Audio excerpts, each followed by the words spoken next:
Hello, I'm super excited to talk to you tonight about Brush Basics 101 because being part of the beauty industry, sorry about this, it doesn't give you any sort of heads up for what your video is going to look like. So I never know where to put the camera. Okay, so one of the things that being in the beauty industry for almost 17 years has taught me is that a lot of people don't know how to use brushes. And it can be confusing. There are oodles and oodles and oodles of brushes. Lots of different companies make brushes. Um, how do you know what to use and what to look for? And if you have good quality brushes and you keep taking care of them, they're going to last you for a long, long, long, long, long time. So you should have a brush cleaner that you use in between your deep cleans. And then you should deep clean every week to every month, depending on how often you use your brushes. I use mine 6 out of 7 days a week on typically, so I'm deep cleaning them every week to 10 days. And so I also think that a lot of things that I've heard from people is that they don't know how to get the look that they want when they're applying their makeup, but it's that they're using their fingers or they're using applicators. And those are never going to give you a great quality application. So I just thought I'd put this together, little video for you, just some general product knowledge on brushes. Okay. Now, of course, I am going to be talking about the Mary Kay Essential Brush Collection because that's my jam. And I'm just going to cover the 5 basic brushes that come in our collection. Now, we have other brushes, that will be my next video, but I'm going to talk about these 5 today. Okay. So, something that you'll notice that is a big deal, this does come in a carrying case for travel. I generally keep mine in a acrylic holder day to day. It's okay to store them up and down like this when they're dry.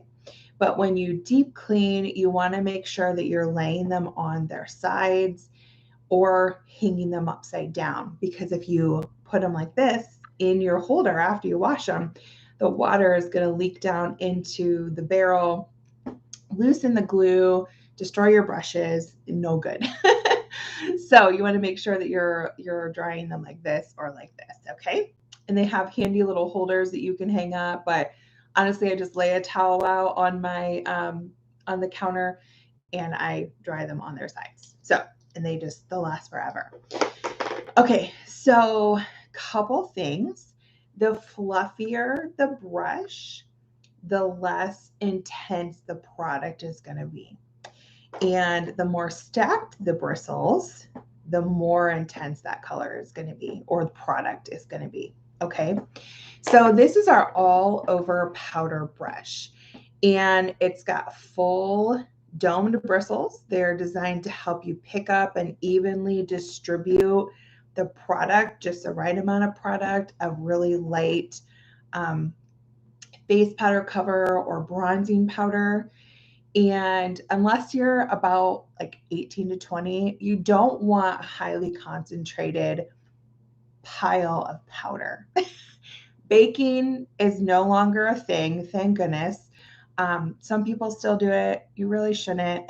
It makes your pores heavy with product. It does not look great on your skin if you're over 20. So you just want a really light dusting of product. So tapping some face powder or the bronzing powder into this, and then you're just going to pat it on your skin. Okay. You can brush it if you want. You'll get a little bit better coverage if you pat. And that's how you're going to use a big, fluffy, all over powder brush. Pretty simple, pretty easy. Most people know that one. Okay. I do want to tell you really quickly something to look for in your brushes. Ours are synthetic bristles, which means that they can be used for creams, liquids, and powders. If you have natural bristled brushes, they cannot be used in all the different forms. Okay. So you want to look for something that's versatile, that has all the synthetic bristles to it. There's nothing wrong with the natural hairs. It's just that they're not, you can't like use them in multiple different aspects. Okay. And I personally like to get the most out of my brushes that I can out of everything. Okay. So next in our brush collection is our cheek brush. And this is honestly one of my two favorite brushes that we have. I'll talk about my second other favorite next time. But I love the shape of this brush because guess what? The more stacked bristles here at the bottom are going to give you more coverage, right? And then the fluffier bristles up here are going to give you a much lighter, whispery coverage. So it's a multitasker, 3-in-1 shape designed just to help you enhance, sculpt, and highlight. So you can contour and highlight with this one brush. And it's not going to leave a bunch of harsh lines behind. Now, our brush collection in particular has been designed by world-renowned makeup artists. I don't know about other companies and how they choose who designs their brushes. I'm really have no idea. But I will tell you that actual world-renowned makeup artists design our brushes. So I love the fact that they thought, oh, let's do one brush that can do three things. I love that. So I use this brush for my for my contour, which I place on the very lower part of my cheekbone. And I just use the bottom part of this and I get my cheek color on. And then I can place it right where I want it and work it in right there. Okay. And then cheek color. I'm going to use a brush cleaner in between so that I don't make it muddy. Cheek color and the kind of the midsection to the top. So that's going to go right on top. And then you can use these light fluffy bristles for highlighting, like I said. And that's going to go just on top of that cheekbone area. So anywhere that would naturally be hit by light first on your face. So cheekbones, T-zone, top of your lip, chin. Okay. That's going to be the areas that you really want to focus your highlighter. And you can use this brush for that highlighter. Okay. Next is our all over eyeshadow brush. Okay. So it's not super, super stacked. It's a little bit fluffy, but obviously we don't want something that's this fluffy to apply eye color, right? So we're going to have something a little bit tighter that's going to distribute better. It's medium-sized taper, really helps to fit that eye area naturally, helps with the contours of your eye. So much easier, right? But you still got the little bit of fluffiness, so it's not going to give you super intense lines, and you're going to be able to use it to help diffuse and blend a lot better. Okay, so all over eye color brush means that you can use it anywhere basically. So you'll have to watch my other videos for how to do different eye color looks, but get it all over this area. And yes, you can bring it up to your brows. Okay. I mean, obviously you want a light color, but you can put it all over. You can use it to soften because the fluffier it is, the more you can blend with it. Okay. So if I've got this color here and this color here, I can actually use it to blend because it's a little bit fluffier. All right. Next we have the eye crease brush. And you can see it's got this angle here and it's designed to fit within the contours and the crease of your eyelid just to really add a professional dimensional look. So the crease is going to be different for everyone. It's going to be wherever the top of your eye lays. Okay. So I've got lots of space between my lashes and my brows. So my eye tutorials, I have a lot of space up here and you'll see me use it. Now, some people have less space. Some people have a hooded eye. but everyone's natural crease is going to be right above their eyeball. Okay. And so you can actually use this. I mean, it's got the stacked, more stacked here, and it's a little bit fluffier here, but they're still pretty tight. Like there's not a lot of movement there. So it really will place intense color in that crease. Okay. So it really fits that contour of that. And then lastly in our brush collection is our eye smudger brush. And this is very dense, tapered tip, and it's designed to help you create detailed accents.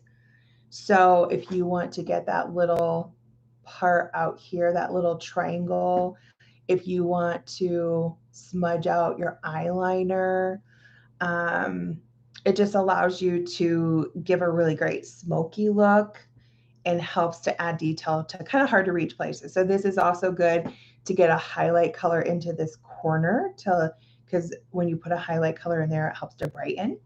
So it will help you to get in there as well. So it just helps you to really accent and detail because it's dense and stacked.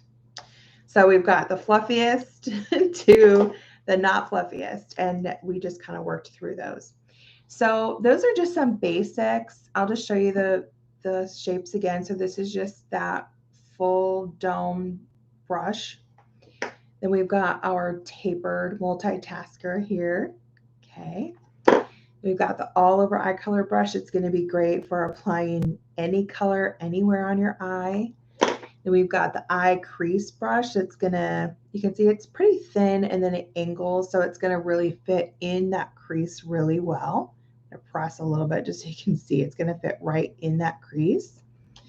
And I can, because I've got a lot of that space, I can lay it like this in the crease. If you don't have a lot of space, you can turn it so that it lays like that in your crease. Okay. And then you've got that smudger brush for those details. And because this is a little bit more of that dense tip, like it's not really moving unless I press it harder. Excuse me. You're going to be able to get more concentrated color with a denser brush than you are with, I mean, even though that's not super dense, it's still denser than, this one was, right? But this is very dense and very immovable. So that's going to give you more concentrated color. So if you want to smudge out your eyeliner or give that really nice V on the outside or that highlight, anything that you want and more intense, that's going to be your brush for that. So that's what I've got for you tonight and or today, whatever, I don't know when you're watching. If you have any questions, please feel free to leave them for me. Any comments, anything you'd like to see coming up. This is, I think, only my third video. So anything you'd like to see coming up, please drop it below. I'm actually going to be doing this eye look this weekend. And I still need to work on getting better lighting, but I did get a better camera, so hopefully that's helpful. But I'm going to be teaching this eye look this weekend. I'm happy to send you samples if you don't have your own Mary Kay lady, or you can just watch and follow along and enjoy learning some new techniques. I always say the biggest thing to remember is that my face is a different shape than your face, so it might look a little different on you, but I try to kind of teach, even if your eye looks a different shape, this is how we want to put it on, or this is where to find the spot to put it on. So let me know if there's anything specific you want to see. Let me know what you like, what you don't like. And I just appreciate you following along and supporting me. And I'll see you soon.